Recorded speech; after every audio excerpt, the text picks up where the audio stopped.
육체로부터 썩어질 것을 거두고 성령을 위하여 심는 자는 성령으로부터 영생을 거두리라. 우리가 선을 행하되 낙심하지 말지니 포기하지 아니하면 때가 이름에 거두리라. 그러므로 우리는 교회에 있는 대로 모든 이에게 착한 일을 하되 더욱 믿음의 가정들에게 할지니라. 내 손으로 너희에게 이렇게 큰 글자로 쓴 것을 보라. 무릇 육체의 모양을 내려 하는 자들이 억지로 너희에게 할례를 받게 함은 그들이 그리스도의 십자가로 말미암아 박해를 면하려 함뿐이라. 할례를 받은 그들이라도 스스로 율법은 지키지 아니하고 너희에게 할례를 받게 하려 하는 것은 그들이 너희의 육체로 자랑하려 함이라. 그러나 내게는 우리 주 예수 그리스도의 십자가 위에 결코 자랑할 것이 없으니 그리스도로 말미암아 세상이 나를 대하여 십자가에 못 박히고 내가 또한 세상을 대하여 그러하니라. 할례나 무할례가 아무것도 아니로되 오직 새로 지으심을 받는 것만이 중요하니라. 무릇 이 규례를 행하는 자에게와 하나님의 이스라엘에게 평강과 궁결이 있을지어다. 이후로는 누구든지 나를 괴롭게 하지 말라. 내가 내 몸에 예수의 흔적을 지니고 있노라. 형제들아, 우리 주 예수 그리스도의 은혜가 너희 심령에 있을지어다. 아멘. 요즘 젊은이들 사이에 몸에 문신을 새기는 일을 굉장히 좋아하는 것 같습니다. 자랑하고요. 어떤 군 입대를 앞두고 있는 이 남자들은 병역을 기피할 목적으로 문신을 크게 화려하게 해가지고 그렇게 피하려고 하는 자들이 있었습니다. 그런데 이제 앞으로 그것은 안 통합니다. 왜냐니까 2020년 12월 1일부로 문신이 아무리 크고 많다 할지라도 그것이 병역을 기피하는 이유는 되지 않는다. 그래서 현역으로 입대하도록 그렇게 한다는 것입니다. 또 요즘 젊은이들이 서로 좋아해서 좋아한 나머지 자기들 몸 어딘가에 자기들만 아는 문신을 새기는 경우가 있습니다. 예를 들면 막 제가 청년이라면 제가 이인경을 사랑합니다.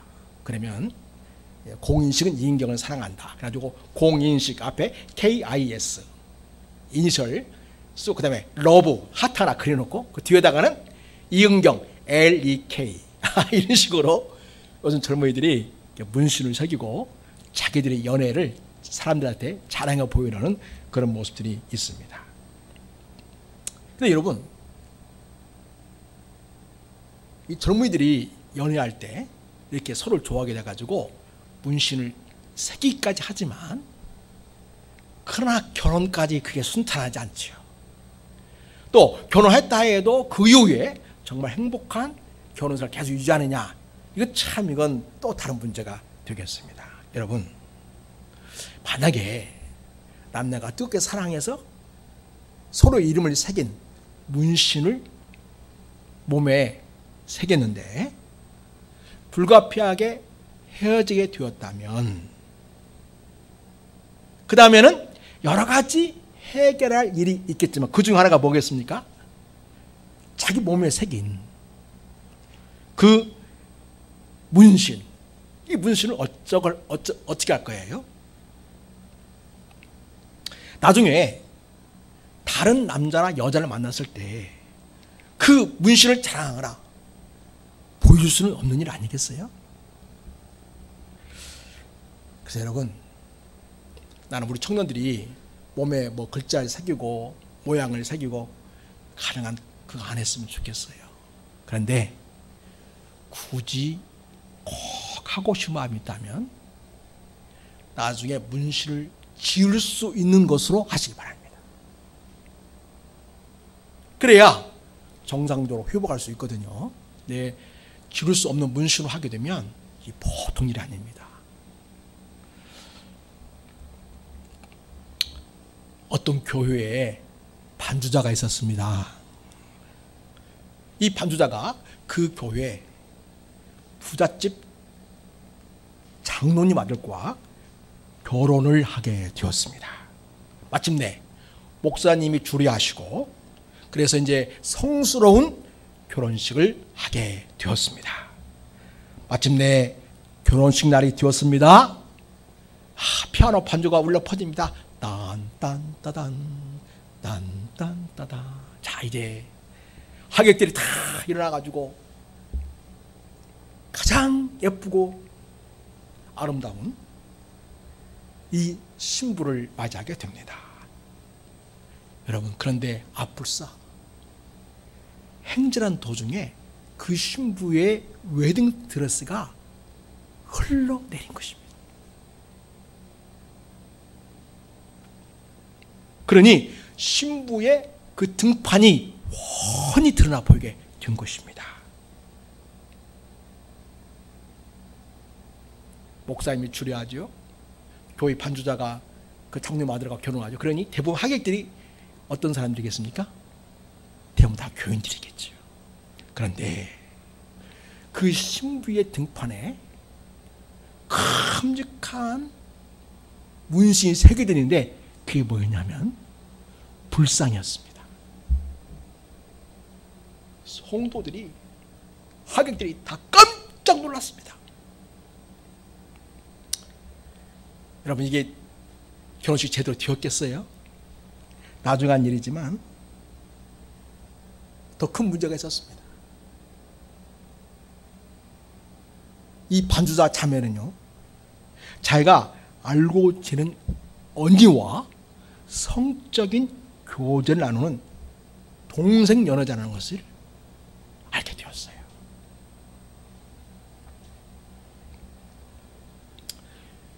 교회를 다니고 찬양대의 반주자였지만 예수님이 아닌 부처를 섬기는 자였고요, 이성주의자로 남자가 좋아서 결혼하는 사람이 아니라 동성연애에 빠져서 즐기는데 돈이 좋아서 속이고 장로님 아들과 결혼하려 했다는 그런 얘기가 있었다는 것입니다. 어쨌든 다 드러나게 되었죠. 참으로 마음 아픈 이야기입니다. 우리 청년들, 우리 학생들 정말 믿음으로 잘 키워서 하나님 나라에 거룩하고 복된 백성들로 세워가는 일을 우리가 잘 감당을 해야 하겠습니다. 요즘 저에게 눈썹을 그리라고 합니다. 눈썹을 그리라는 주문이 자꾸 들어옵니다.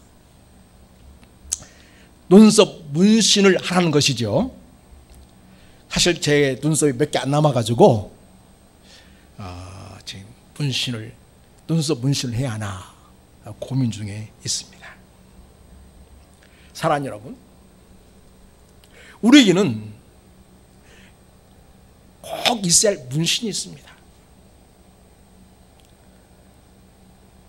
영원히 지워지질 않을 문신. 성경은 그것을 흔적이라는 표현을 쓰고 있습니다. 그래서 영원히 지워지지 않을 흔적을 가진 그런 문신을 가진 자로 살아야 합니다. 이것은 우리 몸에 새기는 게 아닙니다. 이것은 우리 영혼에 새기는 것입니다. 우리 마음에 새기는 것입니다. 그래서 겉으로 볼 땐 안 보이죠. 그런데 분명히 있습니다. 그 문신은 무엇이냐? 내용이 다름 아닌 바로 예수 그리스도의 흔적. 내가 예수 그리스도를 주로 믿는다고 하는 예수 그리스도만이 내 인생의 주인 되시며 나의 구원자의 심을 믿음으로 고백하는 그런 내 마음에 새겨진 문신, 흔적이 우리에게는 꼭 있어야 하겠습니다. 여러분, 오늘 말씀 이 에베소서 갈라디아서 6장 17절을 보겠습니다. 17절 우리 같이 한번 읽겠습니다. 시작. 이후로는 누구든지 나를 괴롭게 하지 말라. 내가 내 몸에 예수의 흔적을 지니고 있노라. 사도 바울께서는 그 당시에 몸에 할례를 향해 가지고 그 흔적을 자랑하는 그런 교인들을 향해서, 그리고 오늘 본문의 갈라디아 교인을 향해서 그런 할례나 그 어떤 다른 흔적으로 내가 자랑하거나 그것으로 살아가는 것이 아니다. 나는 내 몸에 예수의 흔적이 있다 하면서 그 흔적을 자랑하는 모습을 보이고 있습니다. 그렇습니다, 여러분. 우리 예수 믿는 사람들에게는 예수의 흔적이 있어야 합니다. 구원 받은 증거로 받게 되는 흔적, 영원히 우리 마음에 새겨지는, 영혼에 새겨지는 이 흔적은 어떻게 새겨지는 것일까요? 내가 그림을 그려놓을 수 있나요? 아니죠. 성도 여러분, 내 마음속에 예수의 흔적이 새겨지는 것은, 이거는 성령님이 해주시는 것입니다.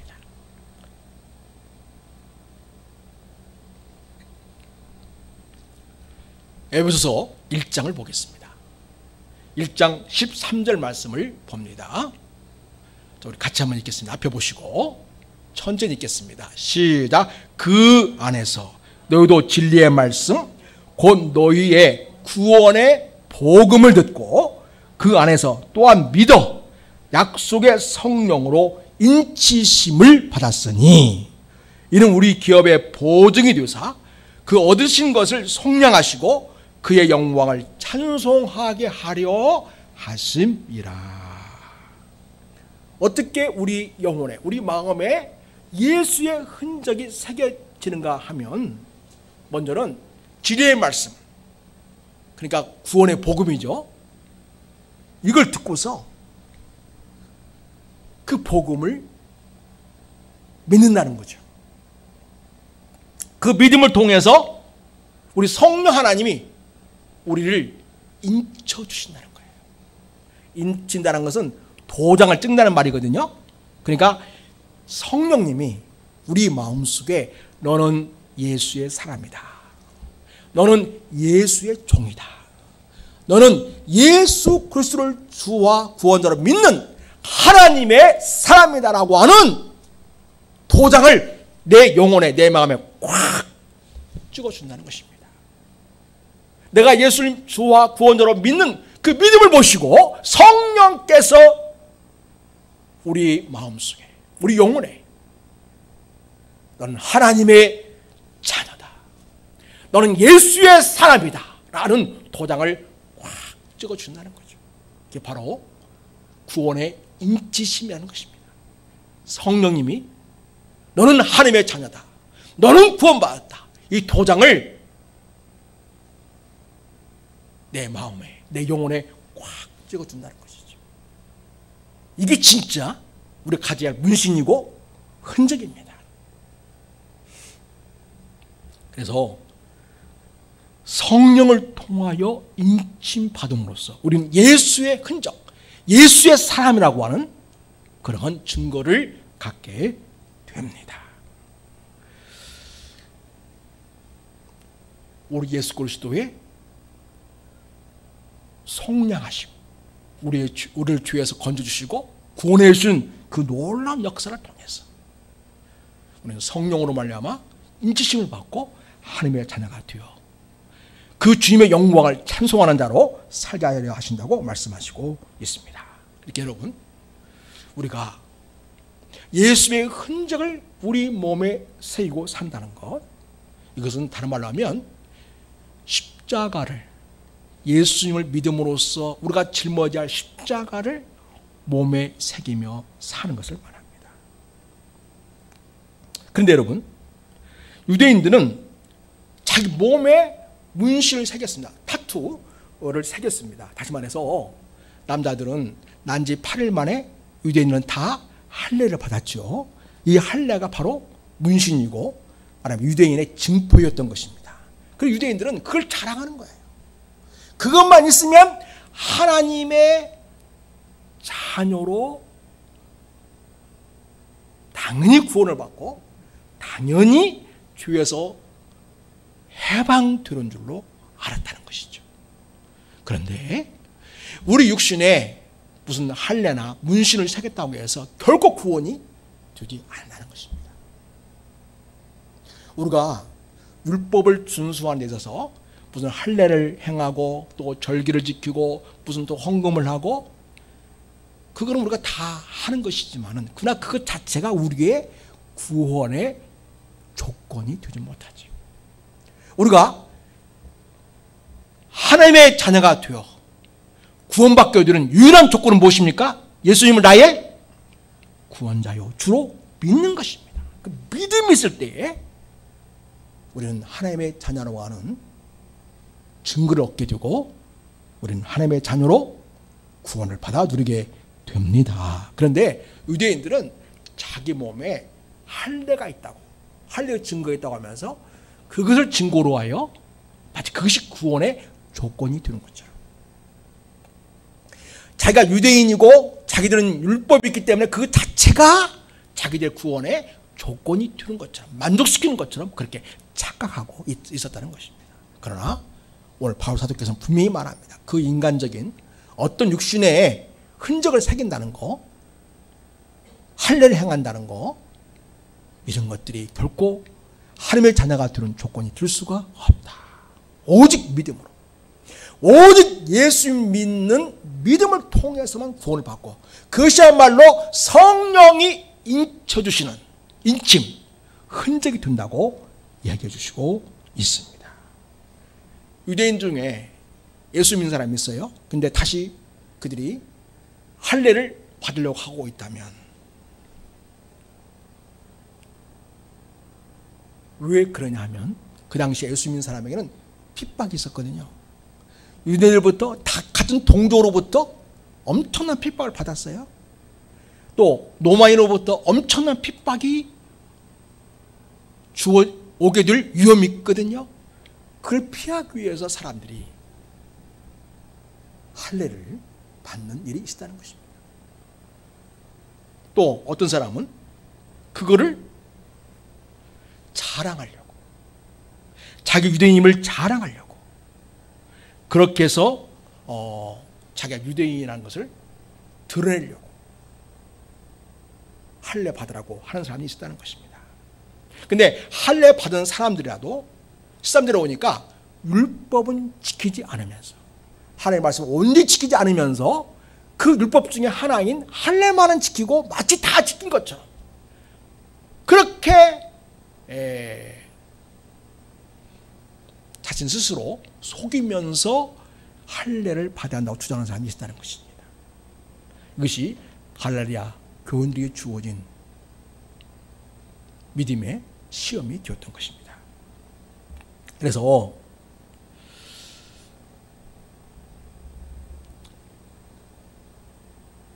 할례 받은 것 자체가 구원의 조건이 되지 않는다.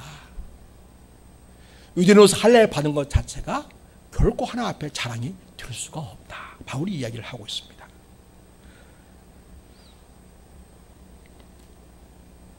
유대인들은 자기 몸에 할례를 행함으로써 문신을 새김으로써 그럼으로써 그것이 구원의 조건이 될 것처럼 생각했지만은 결코 아니라는 거 바울이 확인해 주고 있습니다. 그러면 예수 믿는 사람은 할례를 하지 않지만 무엇을 자기 몸에 새기고 살아가는가? 예수 믿는 사람은 십자가를 자기 몸에 새기는 삶을 살아갑니다. 그렇다고 해서 몸 어딘가에 문신으로 십자가를 그려 넣는다 그런 뜻이 아닙니다. 자기 마음에 자기 믿음의 십자가를 새기며 살아가는 것이죠. 그리고 그 십자가를 자랑합니다. 다시 말해서 주님 때문에 받는 고난과 희생, 그리고 주님으로부터 받는 그 구원의 은총을 자랑하며 살아갑니다. 여러분 14절 보겠습니다.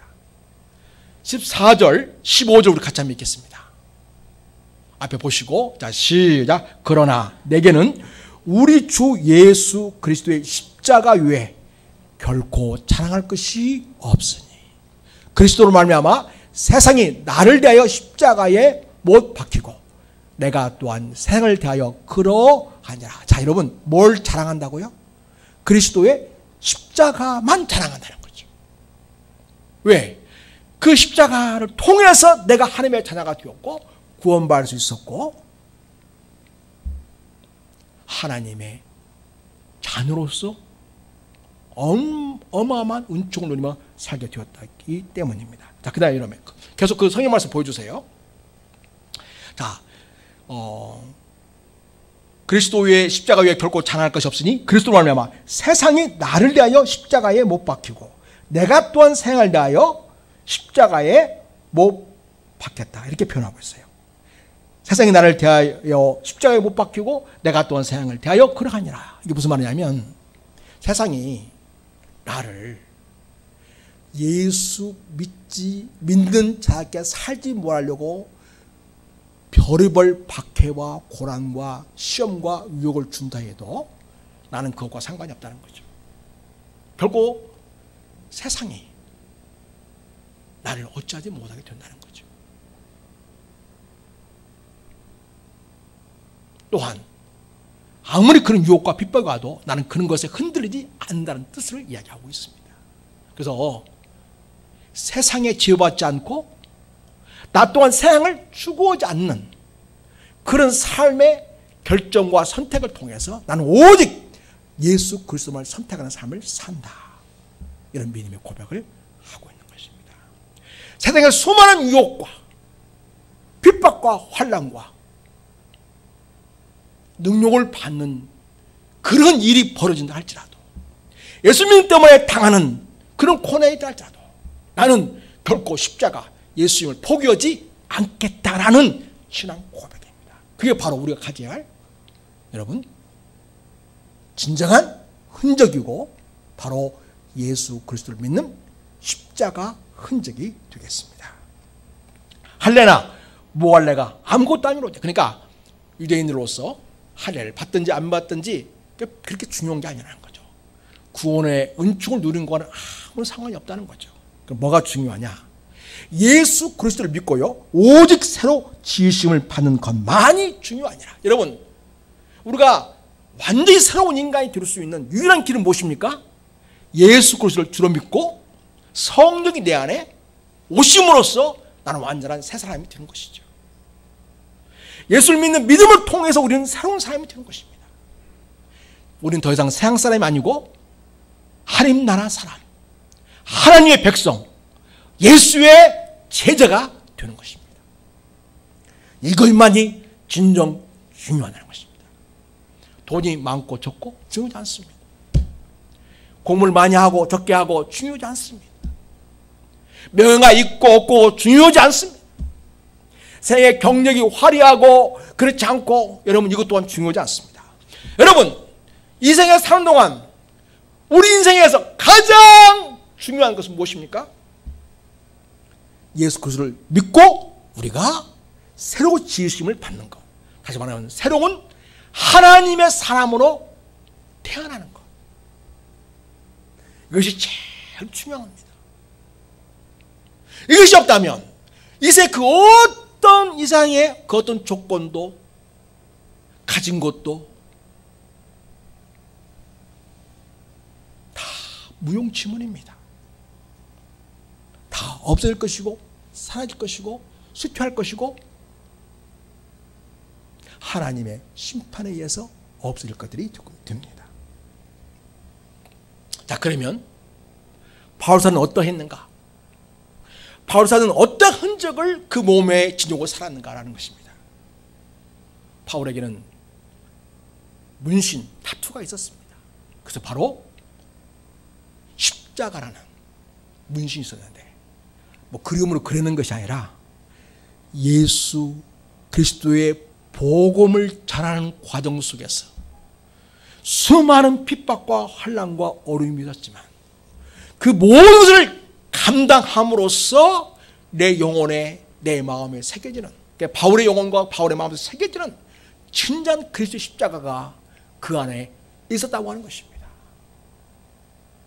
바울의 몸 어딘가에 십자가를 걸어놨다 그 말이 아니고, 예수 그리스도를 믿는 믿음 때문에, 예수 그리스도를 전하는 이 복음 사명 때문에 그가 대가를 치러야 할 수많은 고난과 핍박과 환난과 능욕과 고통과 매맞음과 갇힘과 배고픔과 굶주림과 수많은 고통이라고 하는 이 십자가가 그의 영혼에, 그의 몸속에 새겨져 있다고 바울은 이야기합니다. 이런 이야기가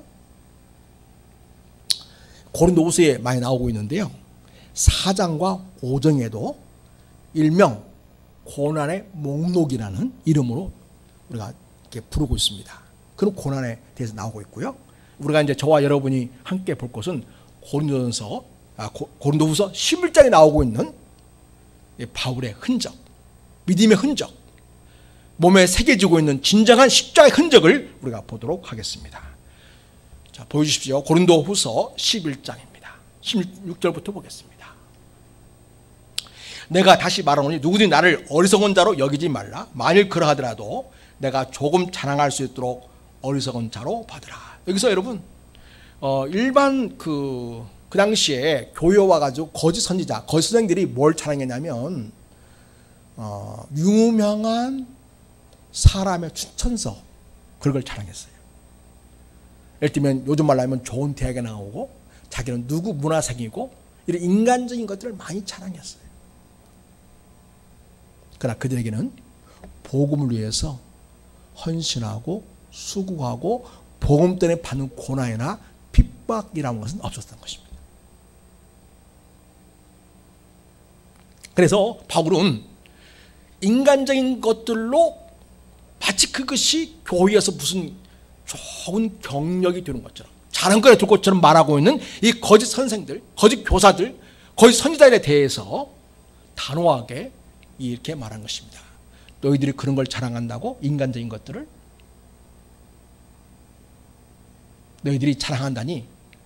그럼 나도 자랑 한번 해보겠다 하면서 자랑거리로 내성이 뭐였냐면, 여러분, 바울은 정말 자랑할 거리가 많잖아요. 그죠? 그것이 바울은 빌보서에서는 그 자랑거리를 쭉 이야기합니다. 너희들이 자랑한다고? 그럼 나도 자랑할 게 있긴 하지. 그러면서 빌보서 3장에서 쭉 이렇게 이야기를 하고 있는데, 오늘 고린도후서에서는 그런 이야기를 하지 않고 있습니다. 그러면서 정말 자기가 주님 때문에 갖게 된 흔적에 대해서 이야기하고 있습니다. 17절에 보십시오. 내가 말하는 것은 주를 따라 하는 말이 아니요 오직 어리석은 자와 같이 기탄 없이 자랑하노라. 주님 앞에는 이런 거죠. 내가 주님 앞에 감히 내세울 수 있는 그런 의도로 내가 말하는 것은 아니다. 그런데 복음을 잘못 두게 전하는 자들이 인간적인 그런 자랑을 가지고 자랑을 그렇게 했더니 나도 굳이 자랑이라는 것으로 한번 내가 이야기해 보려고 한다, 그런 이야기죠. 그런데 그 자랑이 뭐냐? 사실은 일반 사람들이 생각하는 그런 자랑이 아닙니다. 주를 위해서 당한 그 모든 십자가를 짊어지는 그런 내용입니다. 18절에 여러 사람이 육신을 따라 자랑하니 나도 자랑하겠노라. 너희는 지혜로운 자로서 어리석은 자들 기쁘게 용납하는구나. 그러니까 교인들이 지혜가 없는 거예요. 영적 눈으로 볼 수 있는 눈이 없기 때문에 자칭 지혜로운 자라고 하는 자들이 와가지고 거짓 자랑거리로 주님 앞에서는 내설 곳이 없는 것인데 마치 그것이 무슨 자랑거리가 될 것처럼 그렇게 말하고 있는 것 자들에 대해서 그들을 용납하고 허용하고 있다는 거죠. 그러니 어떻게 되겠어요? 교회가 잘못되어가는 거죠. 예수님 중심, 십자가 중심, 복음 중심의 교회가 아니라 인간적인 이력이나 가진 것이나 세상적인 자랑거리 이런 것들이 판을 치는 그런 잘못된 교회가 되어가고 있었던 것입니다. 얼마나 기계가 막히겠습니까? 그렇기 때문에 오늘 바울 사도는 고린도후서 11장에서 일반 사람 생각할 때는 도저히 자랑거리라고 말할 수 없는, 그러나 정말 예수 믿는 자들에게는 반드시 있어야 되고 또 그렇게 살아야 하고 꼭 가져야 하는 정말 십자가의 흔적을 자기 몸속에 새기는 그런 이야기들을 지금 쭉 적어서 얘기하고 있습니다. 20절에 보면 누가 너희를 종으로 삼거나 잡아먹거나 빼앗거나 스스로 높이거나 뺨을 치라도 너희가 용납하는도다.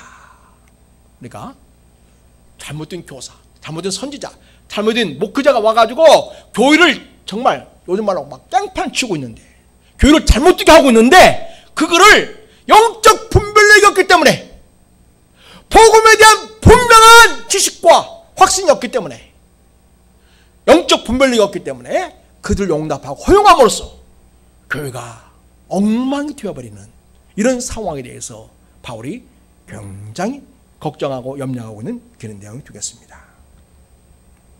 21절에 나는 우리가 약한 것 같이 욕되게 말하노라. 그러나 누가 무슨 일에 담대하면 어리석은 말이나마 나도 담대하리라. 하도 그 사람들이, 잘못된 자들이 막 담대하게 세상적인 걸 가지고 자랑하니까, 그래? 그럼 나도 한번 내가 내 자랑을 그러면 해보지 하고 이야기하는 거예요. 22절에 그들이 히브리인이냐? 나도 그렇다. 그들이 이스라엘이냐? 나도 그렇다. 그들이 아브라함 후손이냐? 나도 그렇다. 이 사람들의 그들이 그리스도 일꾼이냐? 참 정신없는 말을 하는구나. 실제로는 그리스도 일꾼이 아니에요. 그리스도 일꾼을 가장한 사기꾼이고 노략질하는 자고 속이는 자고 속임수의 사람들입니다. 나는 더욱하나도, 나는 그 말은 나는 정말 그리스도의 일꾼으로 살고 있다, 이런 이야기입니다. 자, 그 다음 보겠습니다. 그 다음 목록이 나와요. 자, 그 바울 사도가 자기 몸에 새긴 흔적, 그리스도 흔적을 얘기하고 있어요. 10대 흔적을 얘기하고 있는 첫 번째 쭉 나오고 있습니다. 내가 수고를 넘치도록 했다. 옥에 갇혔다. 옥에 갇히도 더 많이 했다. 예수 믿는 것 때문에 얼마나 옥을, 감옥을 드나드는 일이 많은지 모른다는 거죠. 복음 전한다는 이유로 말입니다. 그 다음에 매도 수없이 맞았다. 수없이 맞다 보니 여러 번 죽을 뻔했다. 죽음 직전까지 간 것입니다. 24절 보면 유대인들에게 40에서 하나 감한매, 그 몇 대를 맞았다는 얘기예요. 40에서 하나 감했으니까 39대죠. 왜 이렇게 했냐면 40대를 다 맞으면 죽을 것 같으니까 유대인들이 그 하나를 늘 뺐어요. 그렇게 해가지고 매를 39대까지 태장을, 곤장을 내리치는 그런 벌을 바울이 받은 것입니다. 바울이 인간적으로 잘못해서가 아니에요. 예수님을 전한다는 그 이유 때문에, 복음을 전한다는 그 이유 때문에 그가 당한 십자가의 고난이었다는 것입니다. 그 40회에서 하나 강한 매를 39대씩 곤장을 맞는, 태장을 맞는 그런 일들을 5번이나 맞았다는 거예요. 5번. 그러니 얼마나 육신이 만신창이가 되었겠습니까? 이런 십자가를 몸에 가지고 있다고 이야기합니다. 그 다음에 3번 태장으로 맞았고요. 1번 또 돌로 맞았고요. 3번은 파산했고요. 그러니까 3번이나 복음 전을 가다가 배가 깨져버린 거예요. 풍랑에 의해서. 그러니 완전 죽은 목숨이죠. 겨우 살아난 거죠. 그 다음에 일주야를 깊은 바다에서 지냈으며, 복음 전하러 배를 탔는데 풍랑을 만나가지고 일주 그러니까 7일 동안이나 밤낮 깜깜한 그런 세상을 보냈다는 거죠. 그 다음에 26절에 여러 번 여행하면서 강의 위험이 있었고 강도의 위험이 있었고 동족의 위험이 있었고 이방인의 위험이 있었고 시내 사람들의 위험이 있었고 광야의 위험이 있었고 바다의 위험이 있었고 거짓 형제 중에 위험을 당하였다. 이렇게 얘기합니다. 또 27절 보겠습니다. 또 수고하며 애쓰고 여러 번 찾지 못하고 주렸고 목말랐고 여러 번 굶고 춥고 헐벗었다. 정말 주님 때문에 복음 때문에 영혼 구원하는 일 때문에 바울이 이런 일을 겪었다는 것입니다. 그러니 바울은 주님을 위해서 주님을 믿고 주님을 전하고 주님을 알리는 이 일로 인해서 자기 몸에 이런 십자가를 흔적으로 새겨두었다고 이야기를 합니다. 28절 말합니다. 아직 끝나지 않았어요. 이후의 일은 고사하고 아직도 날마다 내 속에 눌리는 일이 있으니 곧 모든 교회를 하여 염려하는 것이다. 그래서 차나까나 교회를 염려하고 있다. 다시 말해서 복음을 전했는데 그 복음의 불씨가 꺼지지 않기를 바라는 노심초사의 그 심정을 이제 바울이 갖고 있다 그 말입니다. 여러분, 한 교회가 복음을 받아가지고 그 교회가 온전히 서는 데에는 얼마나 많은 위기가 있고 시험이 있고 어려움이 있습니까? 그런 일로 인해서 바울이 교회를 위하여 염려하고 기도하고 있다고 이야기합니다. 29절 보면 누가 약하면 내가 약하지 아니면 같이 약해지는 거죠. 누가 실족하게 되면 내가 애타지 아니하다냐. 교우들을 생각하고 늘 교우를 생각하면서 애타해야 하는 그런 바울의 마음, 바로 그리스도의 심장이요 그리스도의 십자가가 그 몸속에 새겨져 있는 그런 자를 할 수가 있겠습니다. 내가 부득불 자랑할지 내가 약한 것을 자랑하랴. 그래서 사람들은 자기의 강한 걸 자랑하잖아요. 근데 여러분 지금 보니까 목록을 보니까 어떻습니까? 한결같이 당한 거잖아요. 그죠? 마치 약하니까 당할 수밖에 없는 그런 일들을 수도 없이 겪었다는 거죠. 여러분, 원래 바울은 정말 강한 사람이에요. 아까 본 것처럼 혈통 좋지요, 가문 좋지요, 학번 좋지요. 그 당시에 최고의 대사사 가말리의 이 대학자, 대스승의 직접 문화생으로 공부한 사람이에요. 인간으로 말하면 어마어마한 자랑거리가 있는 사람이에요. 그런데 바울이 이런 거 잘하는 거 아니라 정말 주님을 위해서, 복음을 위해서 자기 십자가 약한 것을 자랑한 것을 보게 됩니다. 사랑하는 여러분, 여러분은 살아가면서 무엇을 자랑하며 살고 있습니까? 또 무엇을 자랑하기를 여러분은 기뻐하고 있습니까? 여러분에게도 바울이 가졌던 그 십자가의 흔적이 있습니까? 자랑할 예수님의 십자가가 여러분 마음속에, 여러분 생활 속에, 삶 속에 있습니까? 우리가 이 바울의 고백을 들으면서 정말 내게 그리스도를 믿는다고 하면서도, 그리스도를 믿는다고 하면서 내가 진정 그리스도를 위하여 가지고 있는 주님을 위한 십자가의 삶의 흔적이 내게 있었는가 한번 점검해 볼 수 있기를 바랍니다. 사랑하는 여러분이요, 우리가 성령으로 우리가 예수 그리스도의 흔적을 가지고 사는 것, 그것은 바로 영생을 거두는 삶이라는 것을 기억하시기 바랍니다. 여러분 7절 보십시오. 스스로 속이지 말아라. 하나님은 없인 영임을 받지 아니하시나니 사람이 무엇을 심든지 그대로 거두리라. 사람은 자기를 과대 포장하고 자기를 대단한 존재로 사람들이 알아주길 바라서 자기를 막 이렇게 과대하게 이야기하는 경우가 많죠. 근데 하나님은 사람들이 그렇게 말한다고 해서 속아 넘어가 주는 분이 아니죠. 속으시는 분이 아니시죠. 그 사람의 정체와 실체를 다 아시죠.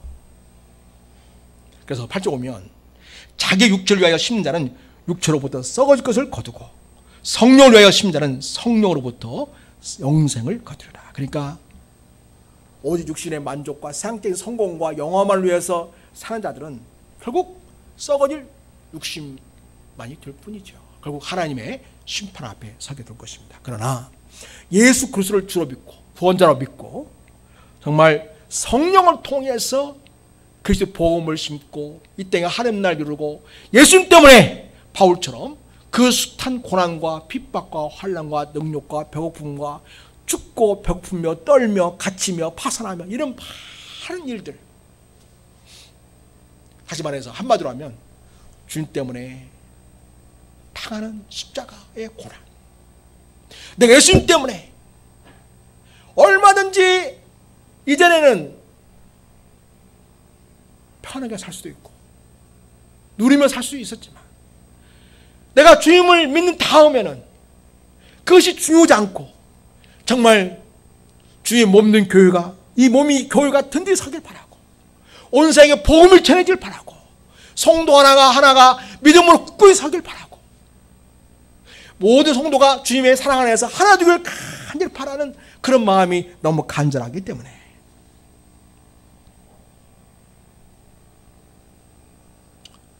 주를 위하여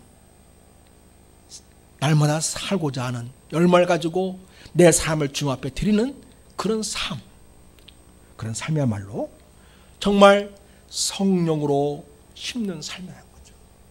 그런 자들은 예수의 흔적을 갖게 두고 영원한 생명을 거두는 열매를 갖게 된다고 이야기합니다. 그래서 성령을 위하여 심는 자는 성령으로부터 영생을 거둔다고 이야기합니다. 사랑하는 여러분, 성령을 통하여 예수의 흔적, 십자가의 흔적을 가지고 살아가는 사람은 어떻게 살아가는가?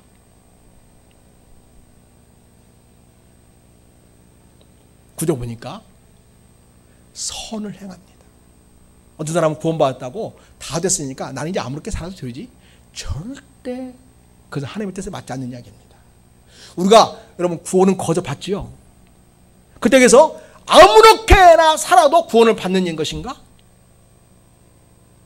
우리는 거기에 대해서 생각을 잘해야 됩니다. 구원은 거저 받는 거지만은 아무렇게 살아서는 안 된다는 거죠. 정말 그리스도를 위하여 사는 삶이 우리 안에 있어야 한다는 것입니다. 그게 바로 선을 행하는 삶입니다. 여러분, 우리가 예수를 믿고 정말 예수 믿는 자답게 살고자 하면 참 어려운 일이 많죠. 쉽지 않죠. 그렇기 때문에 낙심하기 딱 좋은 일들이 자꾸 벌어집니다. 바울 사도는 그걸 잘 알고 있죠. 9절 봅시다. 9절. 우리가 선을 행하되 뭐 하지 말아라? 뭐 하지 말아라? 낙심하지 말아라. 포기하지 말아라. 믿음을 포기해서는 안 되는 거죠. 선을 행하는 일을 정말 예수님 때문에 주님의 기쁨을 위하여 살아가는 삶을 포기하지 않는 것이 중요하다는 거죠. 때가 이름에 거두리라. 우리 주님께서 결국 열매를 거두도록 내 삶을 복주신다는 걸 약속하고 있습니다. 일단 10절 옵니다. 10절 우리 같이 한번 읽겠습니다. 10절 자, 같이 읽어요. 시작. 그러므로 우리는 교육 있는 대로 모든 이에 뭘 해라? 착한 일을 해라. 더욱 누구한테 해라? 믿음에 가는되게 할지니라. 아멘. 그래서 여러분, 내가 예수님의 사랑을 가지고 이 땅에 십자가의 흔적을 가지고 사는 사람은 어떤 삶을 사냐면요, 나도 주님 안에서 경건하게 정말 예수님 믿는 자답게 살려고 여러 애를 쓰고 예수님 때문에, 예수님 믿는 믿음 때문에 당하는 고난과 핍박 이런 걸 잘 감당하지만요, 또 하나 그렇다고 해서 나만 예수 믿고 나만 천국가면 끝난다는 식으로 그런 식으로 예수 믿는 게 아니라는 거죠. 함께 예수 믿는 자들을 돌아보는 삶을 산다는 것입니다. 이게 또 하나의 십자의 흔적을 자기 몸에 갖게 두는 사람이라는 것입니다. 성령님은 우리 마음을 감동하셔서 함께 예수를 주로 믿는 믿음의 식구들에게 사랑을 베풀고 그들을 돌보고 그들을 위해서 수고하고 헌신하고 나누며 베푸는 그런 삶을 살 것을 우리 주님이 원하시고 있다는 것입니다. 그러므로 우리는 교인대로 모든 이에 착한 일을 하되 더욱 믿음에 강한 가정들에게 할지니라. 그래서 여러분,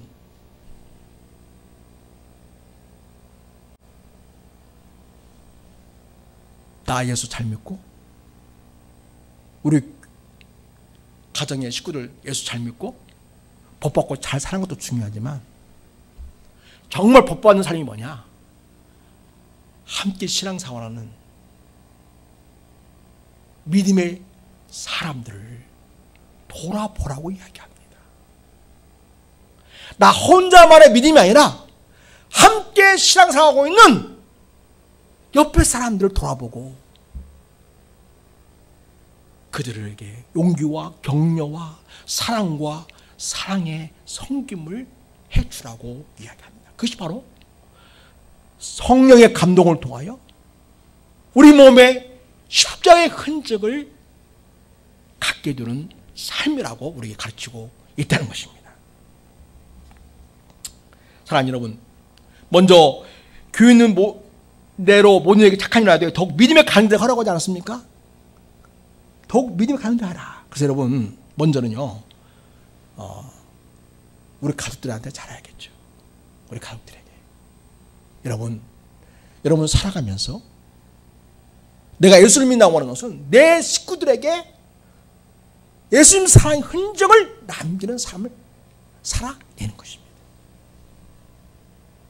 성도 여러분, 내 자녀에게 예수님 사랑을 경험하도록 느끼도록 그들 사랑으로 그들을 대함으로써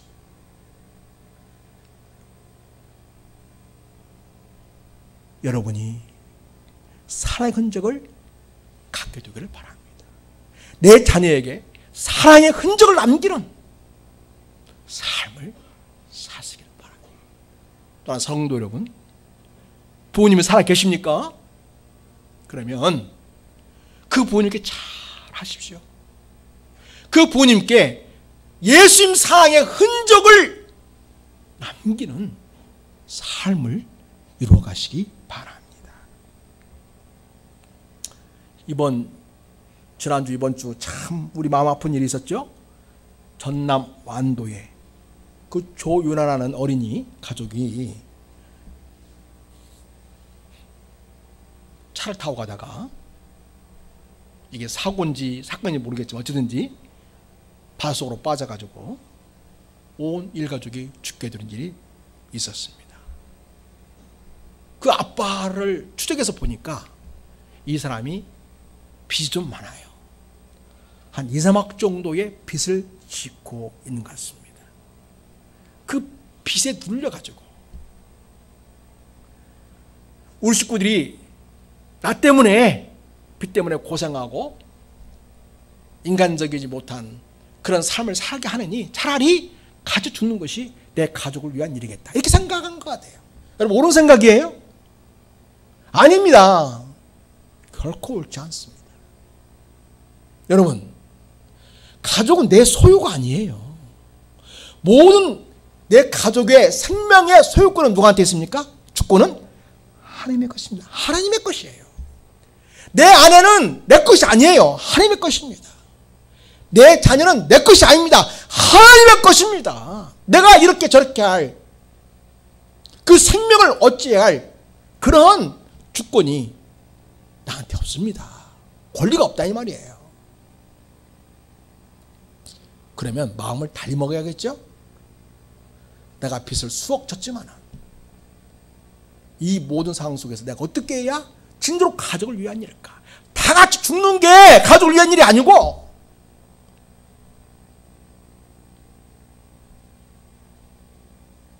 정말 경제로 힘들고 어려우면 파란신청할 수도 있어요. 사실 얘기하고 기다려달라고 또 탕감해달라고 요청할 수도 있어요.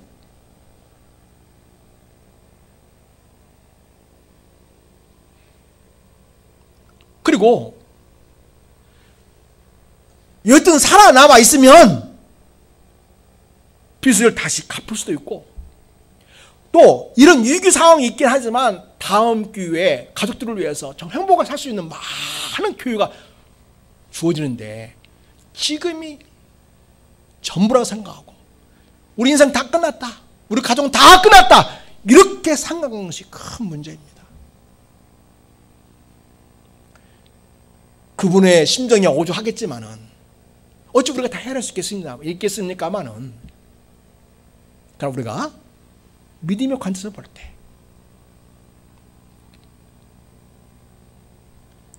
내 가족을 정말 사랑한다는 것이 내 가족들의 생명을 내가 임의로 끝장나게 하는 것, 그게 사랑인가? 결코 아닙니다. 우리 하나님은 살리기도 하시고 주기도 하시고 일으키기도 하시고 낮추기도 하시고 모두 할 수 있는 그 주권자 되신 하나님 아십니까? 그 하나님은 우리 아버지시고 나는 그의 자녀입니다. 그러므로 모든 것을 다 하나님께 맡기고 하나님께 은혜를 구하면서 믿음으로 버티고 인내하면서 하나님의 때를 바라보면서 우리가 살아내는 것이 가족 사랑이고요. 그리고 하나님께 은혜를 주시고 기회를 주시는 대로 최선을 다하여 살아내는 것이, 그게 바로 사랑입니다. 성도 여러분, 우리 가족들에게 잘하십시다. 서로에게 사랑의 흔적을 남기는 우리 성도가 되어서 가족들에게 잘함으로써 정말 내가 예수를 믿고 예수 십자가를 알고 예수 십자가의 사랑을 정말 이 땅에서 이루어가는 십자가의 흔적을 내 몸에 내 삶에 새기는 우리 성도로 살아갈 수 있기를 바랍니다. 여러분, 또한 이웃들에게 구제하고 봉사하고 섬기는 것, 이게 바로 성령으로 예수의 흔적을 우리에게 새기는 삶이 되겠습니다. 또 그것을 확장하는 것이 바로 뭐예요? 선교이죠. 선교하는 삶, 선교에 동참하는 삶, 선교응음을 통해서 성사람들이 복음을 전하도록 돕고 협력하는 것이 바로 내가 성령을 통하여 내 몸에 십자가를 새기는 삶이 되는 것입니다. 이 귀한 진리를 깨닫고 사랑하는 뭐냐?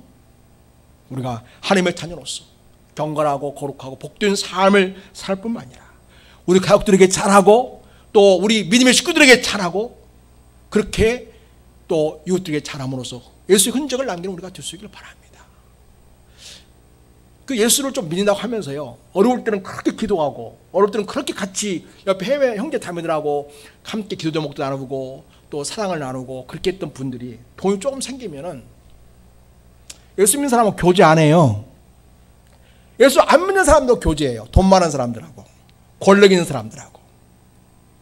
그러니까 점점 어떻게 변해가냐면 세상 체질로 바꿔져 가는 거예요. 예수 체질로 바꿔가는 게 아니라 세상 사람으로 날로 변화되어 가는 거예요.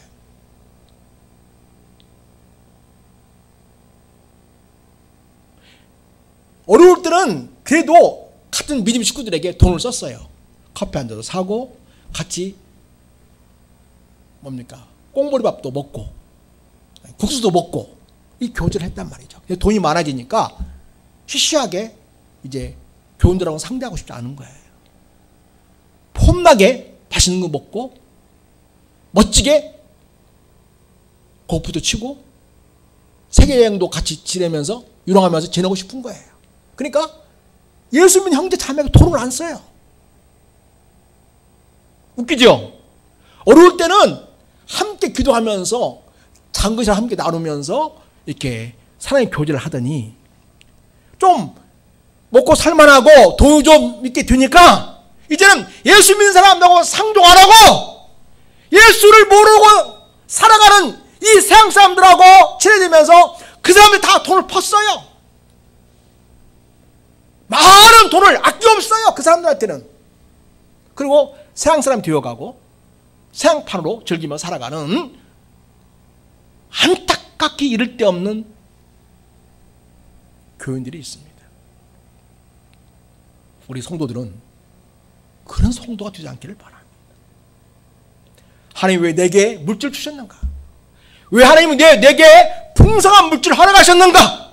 그 물질을 주신 하나님 주신 이유를 꼭 생각할 수 있기를 바랍니다. 오늘 말씀에 붙여서 얘기한다면 사랑하라고, 가족들이 잘하라고, 옆에 어려운 처지에 있는 형제 자매들에게 잘하라고, 무엇보다도 오늘 믿음의 가족들에게 잘하라고 말하고 있지 않습니까?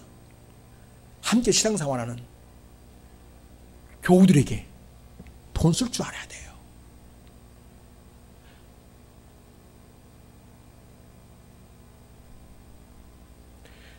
교우를 위해서 내 돈을 기꺼이 쓸 수 있고 헌신하고 수고할 수 있고 주님 없는 별 이상에 든든히 세우고 주의 복음 사락을 위해서 하나님 나라 사역을 위해서 기꺼이 내가 가진 물질을 투자하는 그런 믿음을 보이는 것이야말로 성령을 통하여 십자가를 내 몸에 새기는 삶이 되는 것입니다.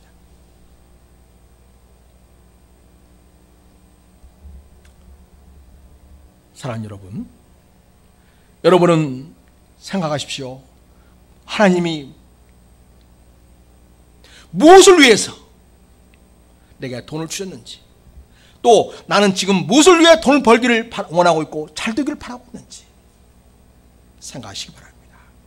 바로 성령으로 예수 그리스도를 위하여 우리 몸에 십자가의 흔적을 새기는 삶을 사는데 필요한 것을 하나님 내게 주시려고 그렇게 하고 있다는 사실을 기억하고, 사랑하는 여러분, 성령으로 따라서 예수님에 대한 믿음을 굳건히 하고, 그리고 내 몸에 예수의 흔적을 새기는, 십자가의 흔적을 내 삶 속에 새기고 내 영 속에 새기는 그러한 예수님의 제대로 살아가는 우리 교우들이 될 수 있기를 예수님의 이름으로 부탁을 드립니다. 아멘. 존귀하신 하나님 아버지, 벌레 같은 우리들, 썩을 욕심을 위해서만 살아가는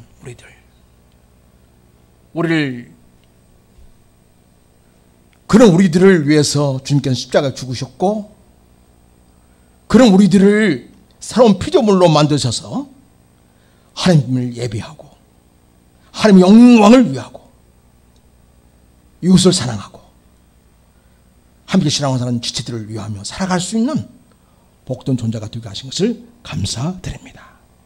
오늘 바울의 고백을 바라보면서 진정 우리가 예수의 흔적을 가진 자로 살아가길 원합니다. 예수 그리스도의 십자가 흔적을 가진 자로 이 땅에 살아내는 믿음의 사람이 되기를 원합니다. 우리의 힘으로 능력으로 지혜로 되지 않사오나 오직 성령으로 되는 줄 믿습니다.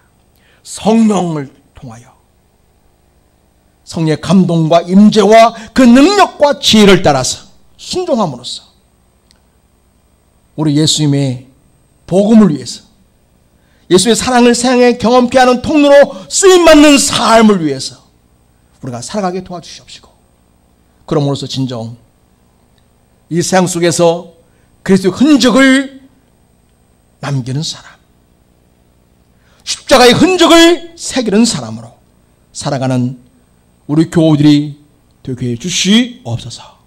우리를 사랑하시는 주 예수 그리스도 이름으로 기도드립니다.